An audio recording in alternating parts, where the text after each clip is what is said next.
Bonjour, nous allons voir comment porter les fardeaux de la vie.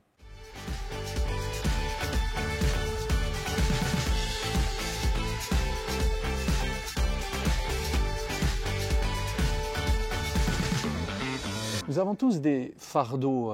La Bible dit « Déchargez-vous sur le Seigneur de tous vos fardeaux, de tous vos soucis, car lui-même prend soin de vous. » La Bible dit encore « Portez les fardeaux les uns des autres. » Évidemment, ça fait du bien quand on passe par des moments difficiles, qu'on a des soucis, des fardeaux, eh bien d'avoir quelqu'un avec qui nous pouvons parler, partager, des compagnons de destinée qui vont nous aider à littéralement rendre notre vie plus facile.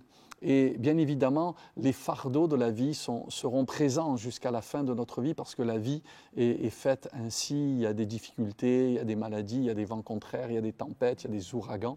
Mais voyez-vous, nous pouvons, avec la grâce de Dieu, avec l'aide de Dieu, eh bien, rejeter, l'apôtre aux Hébreux dira même, rejeter tout fardeau et le péché qui nous enveloppe si facilement pour courir dans la carrière que Dieu nous a ouverte, que Dieu nous a préparée.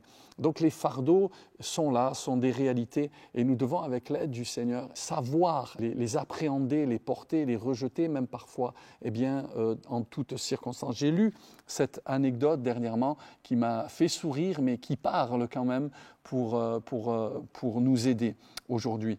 Un pasteur, c'est l'anecdote, engagé dans une œuvre difficile, où sa foi était rudement mise à l'épreuve, reçut un jour une merveilleuse réponse à ses anxiétés. Rentrant à la maison, avec un paquet pour son épouse, il s'arrêta auprès de sa petite fille qui était paralysée et assise dans son fauteuil. « Où est maman ?»« En haut. »« Bien, j'ai un paquet pour elle et je monte le lui donner. »« Oh papa, dit la petite fille, laisse-moi le lui porter. »« Mais Mimi, tu ne peux pas. » Avec un petit sourire, l'enfant répondit. « Oh non papa, mais tu me donnes le paquet, je porte le paquet et toi, tu me portes. » Alors le pasteur, prenant sa fille dans ses bras, la monta dans l'escalier et le paquet aussi. Il comprit alors que c'était exactement la position qu'il avait à prendre dans son ministère. En fait, si nous nous laissons porter par Christ, il portera en même temps nos fardeaux dont nous ne sentirons plus le poids. Et j'aime cette anecdote parce qu'elle montre une réalité spirituelle. En fait, il faut savoir laisser Christ nous porter. Nous avons nos fardeaux, nous avons nos difficultés personnelles, mais si nous laissons Christ nous porter, la vie sera beaucoup moins difficile. Je pense encore à cet homme de Dieu qui était un chantre en Israël du nom de Asaph, qui dira, après une crise majeure qu'il a vécue, « Dieu sera toujours le rocher de mon cœur et mon partage. » Cet homme, passé par des moments extrêmement difficiles, il dira « Chaque matin, mon châtiment est là. » Et puis un jour, il va réaliser certaines choses dans sa vie, il va réaliser des réalités spirituelles, il va réaliser et il va reprendre finalement courage avec le Seigneur et il va se laisser porter par les mains de Dieu. Il va se laisser transporter par la grâce de Dieu.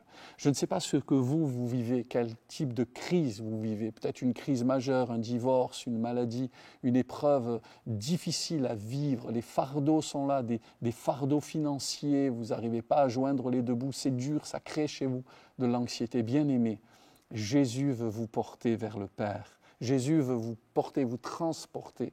Et vous verrez que si vous laissez par la foi le Seigneur prendre en main vos dossiers, en main votre vie, vous verrez que votre vie sera moins lourde, moins pesante.